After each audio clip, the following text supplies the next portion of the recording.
justificar lo que voy a decir inmediatamente, que es muy duro. De manera que yo no juzgo a la gente por la apariencia, porque yo vengo de la pobreza.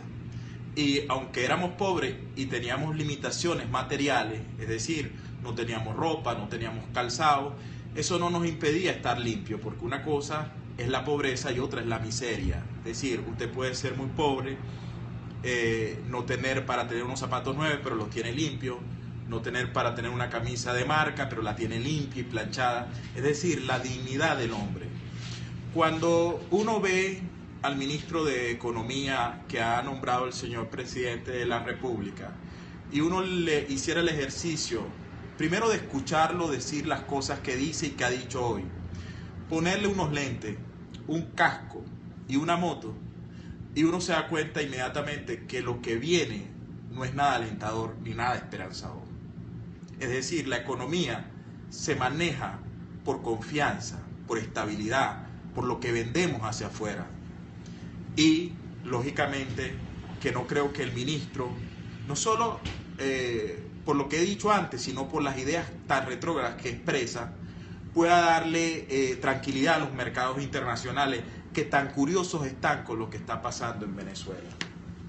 El día de hoy he visto con mucha atención las declaraciones del señor presidente de la República, del señor presidente de la Asamblea Nacional, y las he visto, queridos amigos, habida cuenta de las reacciones que ha provocado que, como debía ser, la oposición, el Parlamento venezolano, no aprobara el decreto propuesto por el ciudadano presidente de la República. Y a mí me recordaba todas las reacciones que he escuchado desde temprano de sectores del gobierno y del oficialismo venezolano.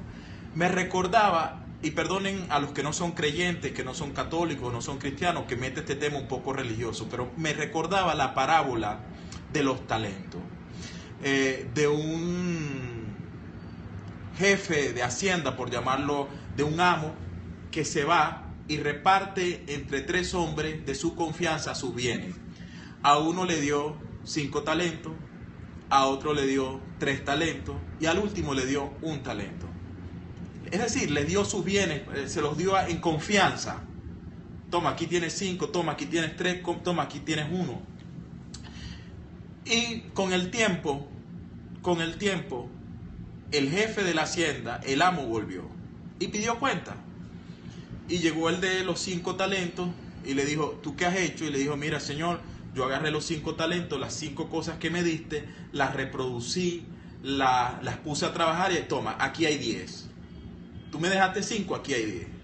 Y el hombre le dijo, muchas gracias, te has portado como debe, ven al paraíso. Y luego vino el que le había dado 3 talentos, le dijo, mira, tú me diste 3 talentos, yo trabajé, me puse, me esforcé, los negocié y ahora tengo 6, tómalo. Le dijo, ven acá, pasa conmigo.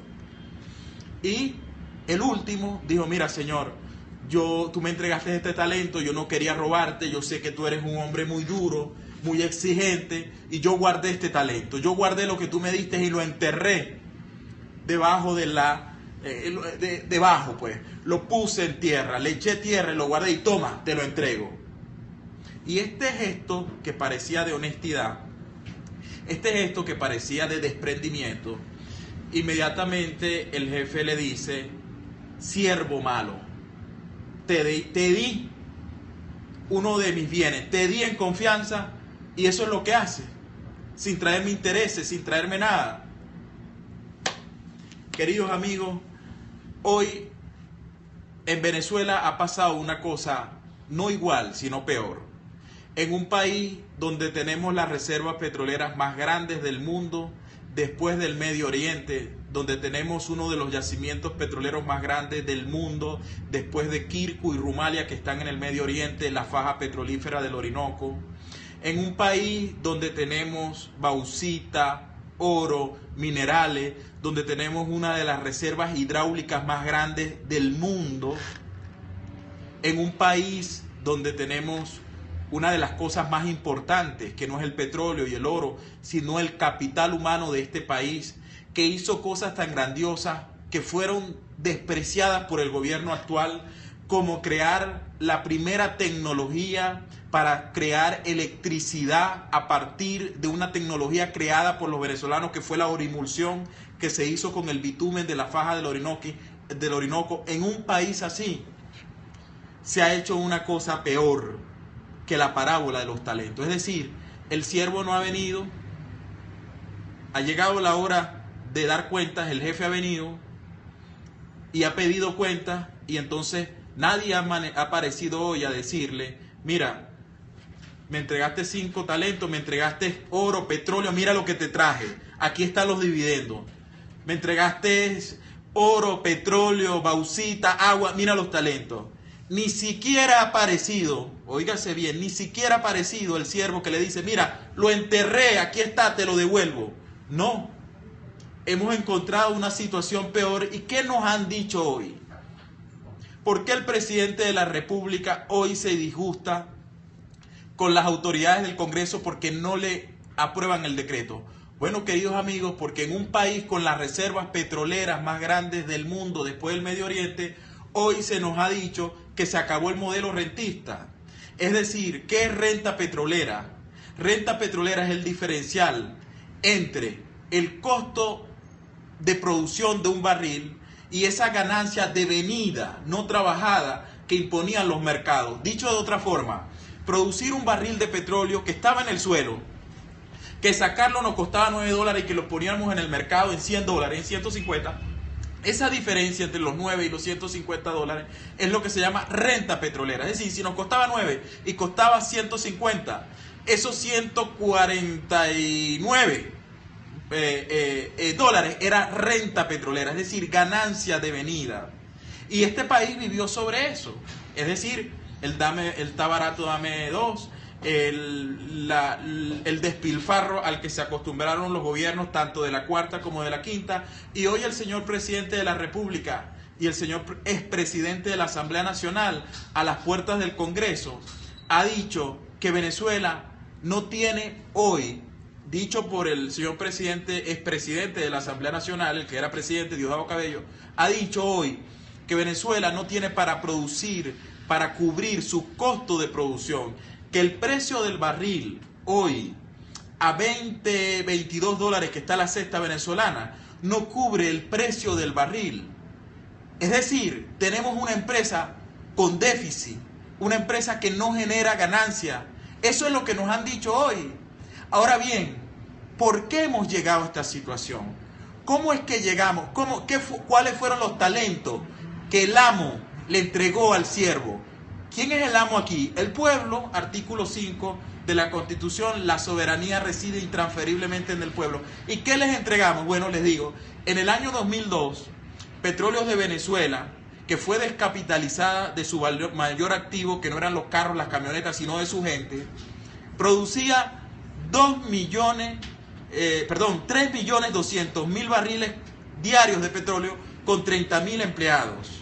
En el año 2008, es decir, 6 años después, en el año 2008, Petróleos de Venezuela tenía 120.000 empleados, ya no los 30.000, y producía 2.500.000 barriles de petróleo. Ahora bien, en esos años que el petróleo se disparó de 7 a 150 y $120 el barril, Petróleos de Venezuela inauguró una cosa insólita, es decir, fuimos aumentando los costos y gastos de Petróleos de Venezuela, y por año nos entraban 100.000, 150.000, 170.000 millones de dólares, y la propia industria se gastaba el 80% de los ingresos. Dicho de otra forma, de cada $10 que le ingresaban a los Petróleos de Venezuela, 8 se los gastaba la propia industria. Ahora me preguntarán ustedes, ¿en qué se los gastaba? ¿En qué iban esos costos? ¿Por qué son esos costos? Esos costos y gastos iban a empresas de maletín, a sobreprecio, a bancos creados por los boliburgueses, Verbigracia, los bancos que fueron intervenidos, uno de ellos de Arné Chacón, hermano del ministro Jesse Chacón, fueron a parar no solamente a empresas de maletín, sino a cosas insólitas como la siguiente. Cuando usted revisaba y revisa desde el año 2002 para acá los balances de Petróleos de Venezuela, y usted suma lo que va al pueblo, lo que va usted a mí, que se llama la suma de impuestos sobre la renta, regalía y dividendo, a lo que llamamos participación fiscal, es decir, lo que va a usted, lo que va al pueblo, Petróleos de Venezuela siempre entregaba no más de 22.000 millones de dólares si le ingresaban 100, 150.000 millones de dólares.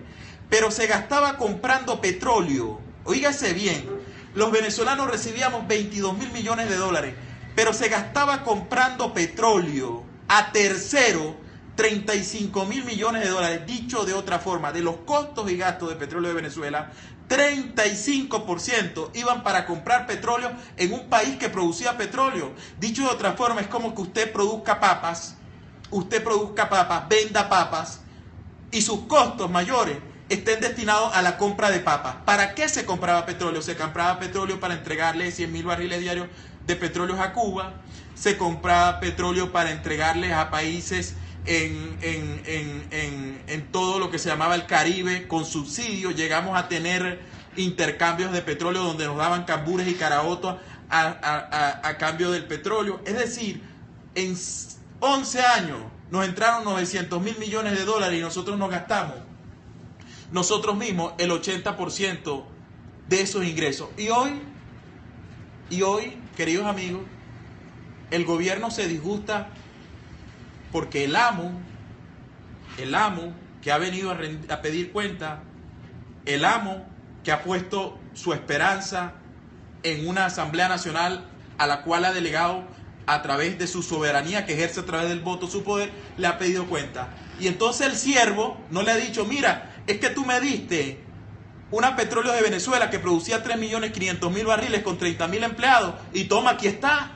No nos ha dicho eso. No nos dijo, mira, tú me entregaste una Petróleo de Venezuela que con 30.000 empleados producía 3.500.000 barriles de petróleo y yo ahora te entrego a ti.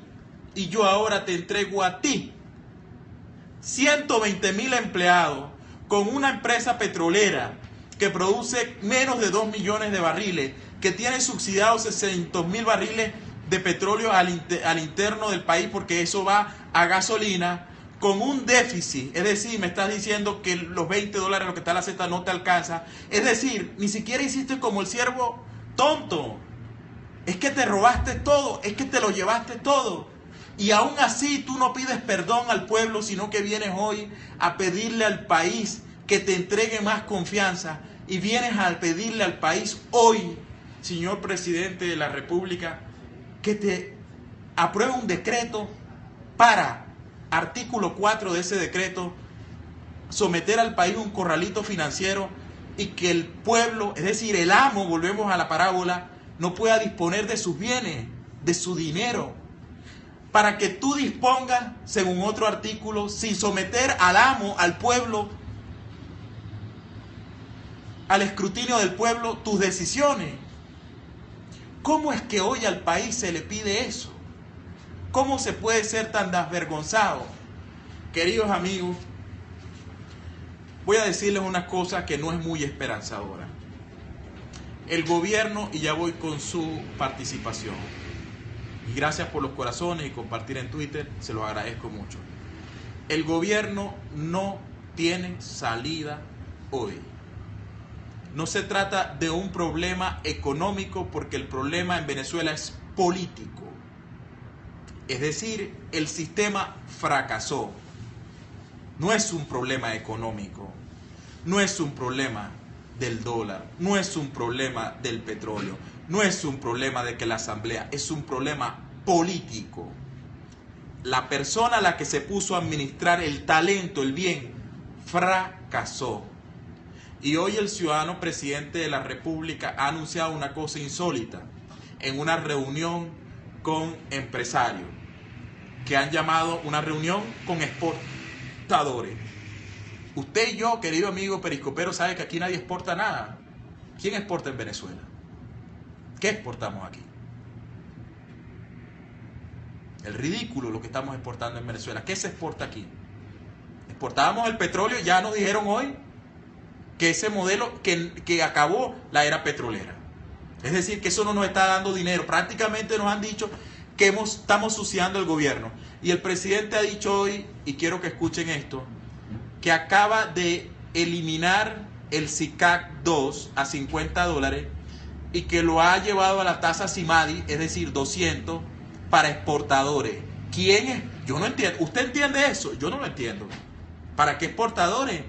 Aquí solamente se dan dólares para importadores. Si el presidente haya dicho que ha eliminado el CICAT 2 a 50